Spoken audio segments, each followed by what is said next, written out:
AP ప్రభుత్వం కీలక నిర్ణయం తీసుకుంది. దేశంలోనే తొలిసారిగా రాష్ట్రంలో వాట్సాప్ గవర్నెన్స్కు శ్రీకారం చుట్టింది. పౌర సేవలు అందించేందుకు, ప్రజల నుంచి వినతులు స్వీకరించేందుకు, వారికి అవసరమైన సమాచారాన్ని చేరవేసేందుకు దీన్ని రేపటి నుంచి ప్రారంభించనుంది. వాట్సాప్ గవర్నెన్స్పై సీఎం సమీక్ష నిర్వహించారు. మొదటి దఫాలో 161 సేవలు పౌరులకు అందుబాటులో ఉంటాయని తెలిపారు. ఇందులో భాగంగా ప్రభుత్వం అధికారిక వాట్సాప్ నెంబర్ను ప్రకటించనుంది.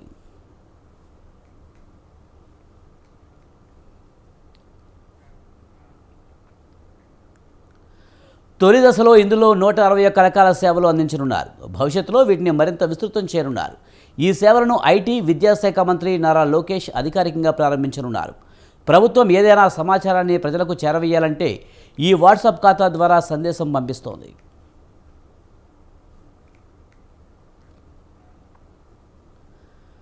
భారీ వర్షాలు, వరదల కారణంగా రాష్ట్రంలోని అన్ని విద్యా సంస్థలకు సెలవు ప్రకటిస్తామనే సమాచారం, విద్యుత్ సబ్స్టేషన్ల మరమ్మతుల కారణంగా ఫలానా సమయంలో విద్యుత్ సరఫరా ఉండదని, వైరస్ల వ్యాప్తిలో ఉన్నందున ఈ జాగ్రత్తలు తీసుకుండానే సమాచారం పంపించనున్నారు.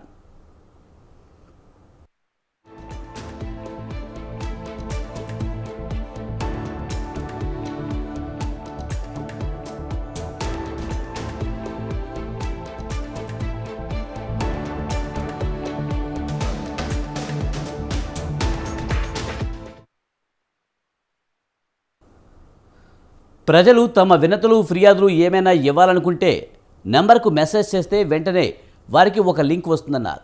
అందులో సంబంధిత వ్యక్తి పేరు, ఫోన్ నెంబర్, చిరునామా పొందుపరిచి వినతిని టైప్ చేస్తే సరిపోతుందని చెప్పారు. వెంటనే వారికి ఒక రిఫరెన్స్ నెంబర్ వస్తుంది. దాని ఆధారంగా తాము ఇచ్చిన వినతి పరిష్కారం ఎంతవరకు వచ్చిందనో తెలుస్తుందని చెప్పారు. ఎవరి వద్ద ఉందనేది తెలుసుకోవచ్చునన్నారు. తమ పరిధిలో మురుగు కాలువల లీకేజీలు, రోడ్ల గుంతలు వంటివి ఫోటోలు తీసి పెట్టవచ్చునని చెప్పారు.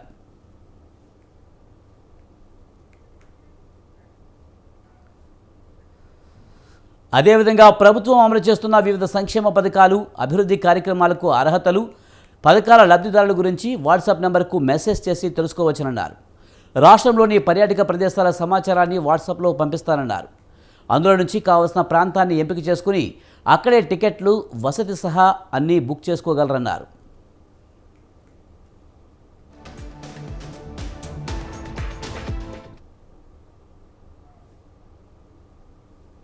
విద్యుత్ బిల్లులు, ఆస్తి పన్నులు ఈ అధికారిక వాట్సాప్ ద్వారా చెల్లించవచ్చునని సమాచారం. ట్రేడ్ లైసెన్సులు పొందవచ్చునని, దేవాలయాల్లో దర్శనాల స్లాట్ల బుకింగ్, వసతి బుకింగ్, విరాళాలు పంపడం వంటివి చేయవచ్చునన్నారు. రెవెన్యూ శాఖకు సంబంధించి ల్యాండ్ రికార్డుల యాక్సెస్, వివిధ సర్టిఫికెట్లు పొందవచ్చునని చెప్పారు.